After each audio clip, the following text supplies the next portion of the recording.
এই সাজিদ এজেন্সি দিয়ে গেলে টাকা কিছু কম নেবে উনি, এখান দিয়ে গেলে সুবিধা আছে, একসাথে সবাই গেলে এখানে উনি বলছে যে আমি কাফেলা নিয়ে যাবো, অন্য হাজিরে নিয়ে রুমের মধ্যে ঢুকেই থুবে, কোনো কিছু শিখতে পারবেন না, জানতে পারবেন না, আমি সব সময় আপনাদের সব কিছু শিখাই দিব, সাথে থাকবো আপনাদের, আমি কাফেলা অনেক বছর ধরে আমি নিয়ে যাই, এইরকম আমাদেরকে উনি প্রতিশ্রুতি দিয়েছে। দেওয়ার পর ওখানে যাওয়ার পরে উনি একদিনে কথা বলার পরে আমাদেরকে খেজুর খাওয়াইছে। খেজুর খাওয়ানোর পরেই আমরা ওনার প্রতি এত আকর্ষণ হয়ে গেছি গিয়া যে আমি রাত্রেবেলা এসে রাত্রে সারা ঘুমাই নাই, মাটির ব্যাগ কোথায় আছে খুঁজছে আনি না, মাটির ব্যাগ ভাঙ্গিয়া আমি, আমার মেয়ের জামাই, আমার হাজবেন্ড, আমার মেয়ে, আমরা চারজনে মিলে সারা রাত ওই টাকা গুছাইয়া মাটির ব্যাগের থেকে টাকা ভাঁজ করতে আমার 2-3 ঘন্টা সময় লাগছে, মাটির ব্যাগের টাকাগুলো ভাঁজ করতে করতে। এভাবে ওনার কাছে আমি 23 লাখ টাকা তুলে দিই।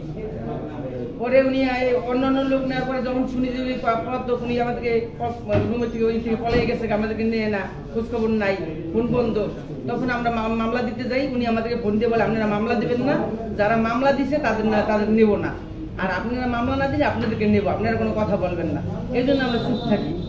পরে যারা আবার ফোন দিলে বলে ঠিক আছে টাকা বেশি লাগবে, যদি 7 লাখ করে দেন তাইলে নিব। পরে আমরা বলছি ঠিক আছে 7 লাখ করে দিব, তাও নেন। তারপর আমার মেয়ের জামাইরে বাদ দিছি, ঠিক আছে আপনি 23 লাখ টাকা দিছি, আপনি আমাদের 3 জনে নেন, আমার মেয়ের জামাই নেওয়ার দরকার নাই, আমাদের 3 জন, আপনি 7 লাখ, আপনি 23 লাখ হাতে পাইছেন, ওই টাকা দিয়ে আমার 3 জনে নেন, মেয়ের জামাই নেবো না। তারপর উনি বলছে আমরা কালকে নিচে পরশু লাস্টের ফ্লাইট পর্যন্ত আমি অপেক্ষা গেছিলাম, আমার লাখের থেকে সবকিছু কেনাকাটা করে আমরা গুছাইছি, সেই জায়গায় সে প্রতারণা করছে। তারপর উনি পলাতক, সব হাজিরে যাওয়া শেষ, হজ টাইম শেষ, তারপর উনি পলাতক ছিল। পরে আমরা ওনার মামলা দিয়ে ওনার 5 মাস জেল খাটাইলাম। আবার উনি ওই জায়গায় মুস্তেখা দিয়ে বাইরে এসে যে আবার আমার 24 সালে নেবে এই আশা করে বাইরে এসে, বাইরে হওয়ার পর উনি আবার এই 24 সাল বাদ আমার নেয় আমরা। ঘটনাটা কত সাল?